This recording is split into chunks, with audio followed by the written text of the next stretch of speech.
Who's Fred? This guy, right here. Don't be alarmed. It is just a suit. This is not my real face and body. The name's Fred. School mascot by day, but by night, I am also a school mascot. So, what's your major? No, I'm not a student, but I am a major science enthusiast. And when people find out you work for Disney, is the first question out of their lips, oh, did you work on Frozen? Yes, I did work on Frozen. You did work on Frozen. I was I was a storyboard artist on that movie for about a year, and I also provide a voice. I'm the voice of Oaken, the shopkeeper.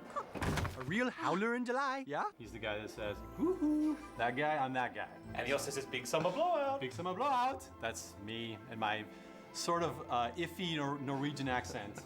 I actually have a Norwegian mother-in-law who is constantly reminding me that it's not a very accurate Norwegian accent. But do you live in the shadow of a film like Frozen? I think it's fantastic that the movie did so well and became this sort of cultural landmark. Audiences are starting to really recognize the Disney brand again and get excited about the idea of a Disney movie. Let me get this straight. A man in a kabuki mask attacked you. Each generation tells a story in a different way, and in a different medium, for that matter. Tangled was the story of Rapunzel.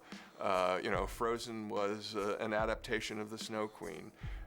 And Big Hero 6 is taking the inspiration of a comic book and then changing it into its own being. So guys, do you feel this? Our origin story begins. Cinderella was one of the first movies I saw, and I was hooked.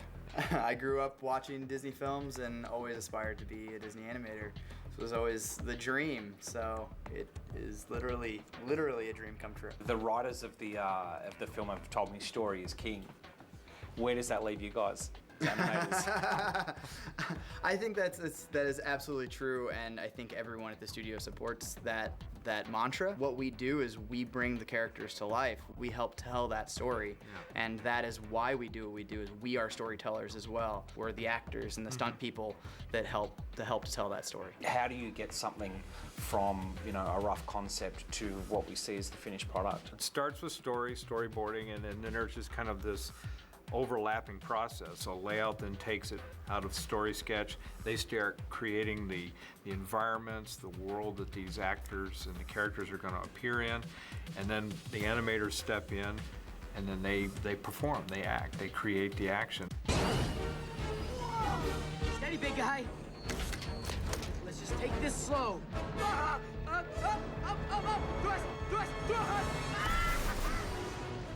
thrust. Too much thrust.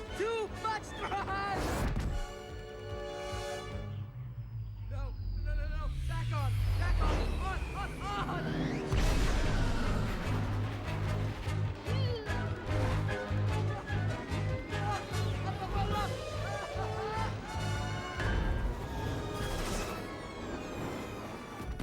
Oh, man. Maybe enough flying for today. What do you say? Your neurotransmitter levels are rising steadily. Which means what? The treatment is working. Like everything at Disney, our film starts with drawings. These are called model sheets, sometimes called expression sheets. So we use these as a guideline during the pre-production phase and during the production phase to make sure that the characters look like themselves when we're building the characters, so that we know that when Wasabi's corners go back, this is how the masses form in his cheeks. Hello, hero. Prepare to be amazed. Catch. Wow. And, when Honey's eyebrows go up, she doesn't get wrinkles on top because that's been defined by the character designers. You're gonna love this. A dash of perchloric acid, a smidge of cobalt, a hint of hydrogen peroxide, superheated to 500 Kelvin, and...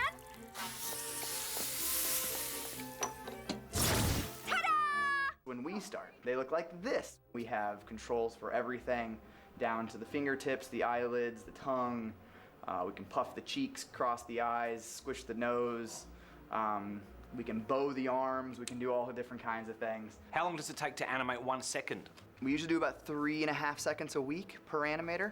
It sounds incredibly slow, but it's actually, on this show, I think we got closer to 4 seconds a week per animator. Then we also had to supply the animation for all those characters. I gave all the animation supervisors the assignment of have the character walk into the cafe and sit down in a chair. That's all they have to do. but they have to do it in a character-specific way. Hero's very messy. You know, he plays with technology without really thinking about it. He treats this cafe like it's his home, and he's a little bit messier, a little bit more lively, like any 14-year-old kid. And then with all the motion on screen, you can kind of see how Baymax contrasts everyone in the simplicity of his motion. So that's what we're going to talk about next, is just how we establish kind of the motion style for Baymax. He was a robot, so we looked at all movie robots, we looked at all real robots, because we wanted to look at what do robots really do, what do people think robots really do, and then we also looked at lots of things that were cute, because we knew that he needed to have an amalgamation of all those things.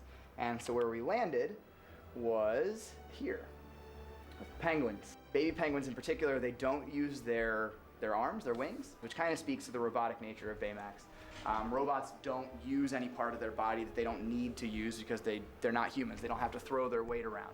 What you see up top is 3 different walk cycles we did really, really early on with an early Baymax model. So in the back, there's the baby penguin walk, which is where we landed.